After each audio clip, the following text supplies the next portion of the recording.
Alphabet just reported the biggest profit in its history, a record $9.11 per share. Almost none of that came from search or ads. A paper gain on its stakes in Anthropic and SpaceX added about $99 billion.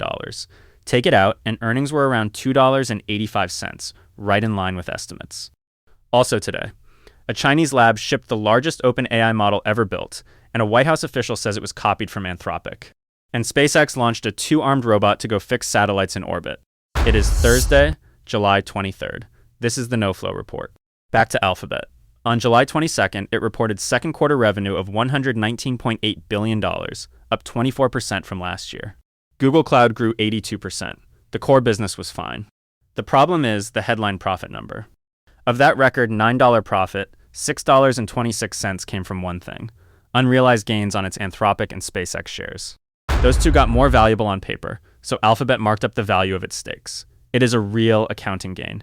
It is not cash the business earned. Strip it out, and operating earnings were about $285, roughly what analysts had modeled. The other headline was spending.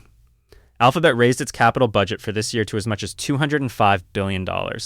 2 years ago, that figure was $32 billion. It has climbed every year since, almost all of it going into data centers and AI chips. In the second quarter alone, the company spent $44.9 billion. That was more than the cash it brought in. So for the first time since it went public in 2004, free cash flow turned negative. Revenue beat, earnings beat, and the stock still dropped about 7%. The worry is timing. The spending is happening now. The payoff is still a projection. And Alphabet is not alone in this. Microsoft, Amazon, and Meta are all pushing AI budgets to records too. Second story. A Chinese startup just released the largest OpenAI model anyone has built. Moonshot's Kimi K3 has 2.8 trillion parameters, and the weights are free for anyone to download. That is almost 3 times the size of its last model, and far bigger than any open model out of the West. On some coding tests, it beats Anthropic's Fable.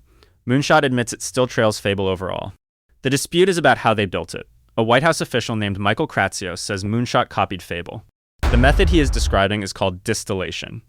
You train your model on another model's answers until it learns to imitate them. The timing is what people point to. Fable came out July 1st. K3 shipped about 2 weeks later. There is no public proof. Researchers doubt 2 weeks is enough, and Beijing calls the claim baseless. Anthropic has not shown evidence either. For now, it is an accusation, and the Treasury is reportedly weighing sanctions. Third story, and a lighter one. On July 21st, a SpaceX Falcon 9 lifted off from Cape Canaveral.